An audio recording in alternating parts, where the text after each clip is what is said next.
ሁለተኛ ደግሞ ፔዳጎጂካል ኖሌጅ የምንለው ነው። አንድ መምህር በቂ እውቀት ሊኖረው ይችላል። ምናልባት አንብቦም ጠይቆም በቂ እውቀት ሊኖረው ይችላል። ግን የያዘውን ያለውን እውቀት ደግሞ ማካፈል የማይችል ከሆነ ይህም አንድ ችግር ነው። እውቀቱን የያዘውን ያካበተውን በጭንቅላት ውስጥ ያለውን እውቀት ለተማሪዎች ደግሞ ማካፈል መቻል አለበት። ይህም አንድ ስኪል ነው። ይህን ስኪል ደግሞ ማሳደግ ይቻላል። እንዴት እንደሚያስተምር how to teach, when to teach, whom to teach, what to teach የሚባሉ ነገሮች አሉ በፔዳጎጂ ውስጥ ማለት ነው። ክላስሩም ውስጥ ያሉትን ተማሪዎች እንዴት እንደሚቆጣጠር፣ ተማሪዎች እየተከታተሉ አይደለም የሚለውን በምን ሜካኒዝም እንደሚለይ፣ የማይከታተሉትን ተማሪዎች፣ የሚረብሹትን ተማሪዎች እንዴት ማኔጅ እንደሚያደርግ በግሩፕ በፔር በተለያዩ መንገዶች የማስተማር ብቃት፣ የሚያስተምረውን እንዴት እንደሚመዝን፣ ገብቷቸዋል አልገባቸውም የሚለውን እየመዘነ መሄድ መቻል አለበት እና ለዚህ ደግሞ እቅድ ሌሰን ፕላን የምንለውን ማዘጋጀት አለበት አንድ መምህር። ሌሰን ፕላን ላይ ዋት ቱ ቲች አለ፣ ኮንቴንት ነው፣ የሚያስተምረውን ያውቃል፣ እንዴት ያስተምራል የሚለው ደግሞ አለ። ሃው ቱ ቲች ማንን ያስተምራል የሚለውም አለ፣ ለምን ያህል ጊዜ ያስተምራል የሚለውም አለ፣ መቼ የት ያስተምራል የሚለውም አለና እንዴት ይመዝናል ተማሪዎችን። እነዚህን ነገሮች ደግሞ በአግባቡ ማወቅ አለበት። ክላስሩም ማኔጅመንት፣ ክላሱ ላርጅ ክላስ ከሆነ እንዴት ላርጅ ክላስን ማኔጅ አድርጎ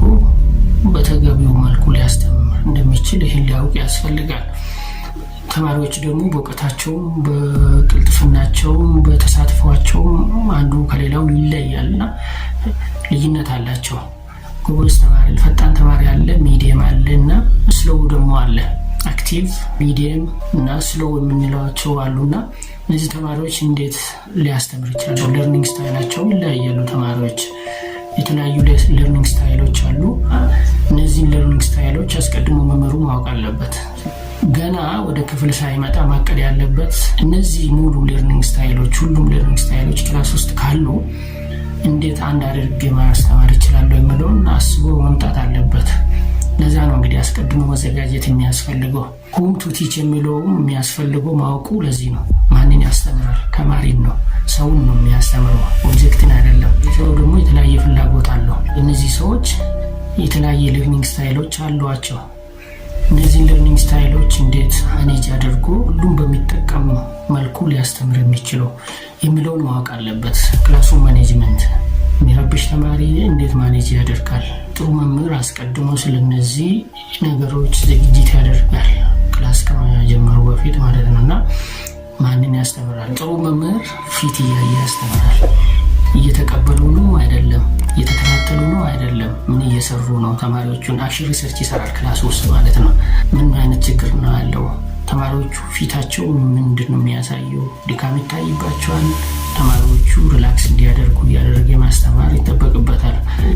ሰው ነው የሚያስተምረው፣ ሰው ይደክመዋል እና ምን ማድረግ እንዳለበት ማሰብ አለበት እና ስለዚህ ዋት ቱ ቲች ኮንተንት ነው በሌሰን ፕላን ላይ ያለን ነገር ነው እና እንዳውም ሌሰን ፕላን አንድ መምህር ሌሰን ፕላን ሊኖረው ግድ የሚሆነው ለዛ ነው። ምክንያቱም ምን እንደምንሰራ እንዴት እንደምንሰራ የሚያሳይ መንገድ የሚያሳይ ኮምፓስ ስለሆነ ምንድን ነው የሚባለው? A teacher without lesson plan is just like a person who walks in a jungle area without compass የሚባል አለ።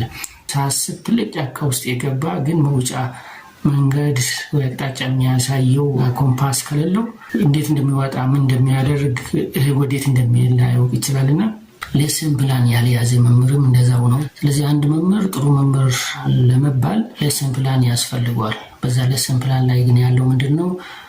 ኮንተንት አለ፣ የሚያስተምረው ምን አስተምራለሁ የሚለው ነገር አለ፣ ማንን አስተምራለሁ የሚለው ነገር አለ። ተማሪዎችን ነው፣ ሰዎች ናቸው፣ ምን ያስፈልጋቸዋል፣ ምን አይነት ባህሪ ያላቸው፣ ለርኒንግ ስታይላቸው ምን ይመስላል፣ እንዴት ባስተምራቸው የተሻለ ይሆናል የሚለውን አክሽን ሪሰርች በተማሪዎቹ ላይ ይሰራል። በዛ ልክ ይዘጋጃል።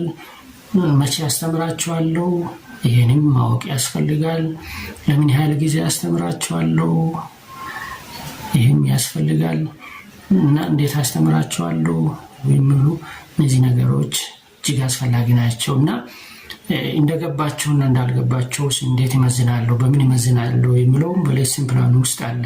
ምክንያቱም ሌሰን ፕላን ላይ 5 ኮምፖነንቶች አሉ። ኢቫሉዌሽን መጨረሻ ላይ እናገኛለን። በእያንዳንዱ ሌሰን ላይ አስተምሮ ሲወጣ መምህር ኢቫሉዌት ማድረግ ግዴታ ነው። ለዛ ፐርፖዝ ነው እዛ ላይ የተቀመጠው። የምንሰጠው ምዘና የሚያሳየው ምንድነው? ተማሪዎቹ የቱ ጋር ድክመት አለባቸው፣ የቱ ጋር እንደገና እገዛ ያስፈልጋቸዋል የሚለውን ለማሳየት ነው። ስለዚህ የፕሮብሌም ኤሪያ ኢንዲኬት ያደርጋሉ ማለት ነው። ችግር ያለበትን ቦታ ኢንዲኬት ስለሚያደርጉ ኢቫሉዌሽን የምትባል ፓርት ከሌሰን ፕላን ኢግኖር መደረግ የለበትም፣ ኦቨርሉክ መደረግ የለበትም። ለዛ ነው ኮንቲኒየስ አሴስመንት የተባለው። በነገራችን ላይ ከሱ ጋር የሚያያዝ ጉዳይ ነው። ኮንቲኒየስ አሴስመንት የሚባለው ለዚህ ፐርፐዝ ነው። በየቀኑ ሌሰን ፕላናችን ላይ በምናዘጋጀው ሌሰን ፕላን ላይ ኢቫሉዌሽን የሚለው ኮምፖነንት የማሳየው ምንድነው? በየቀኑ ተማሪዎች መመዘን አለባቸው እንደማለት ነው። ተማሪዎች የተማሩት እንደገባቸው እንዳልገባቸው መመዘን ካለባቸው ደግሞ ምዘናው የሚያሳየው ምንድነው? ሪሜዲያል አክሽን፣ ሪሜዲያል አክቲቪቲስ ለመስጠት የሚያስችሉ ነገሮች ናቸው እና ይህም መዘንጋት የለብንም። በጥቅሉ ፔዳጎጂካል ኖሌጅ ሁለተኛው የጥሩ መምህር መገለጫ ነው እና እነዚህ ነገሮች በፔዳጎጂካል ኖሌጅ ውስጥ የሚካተቱ ናቸው። ሶስተኛው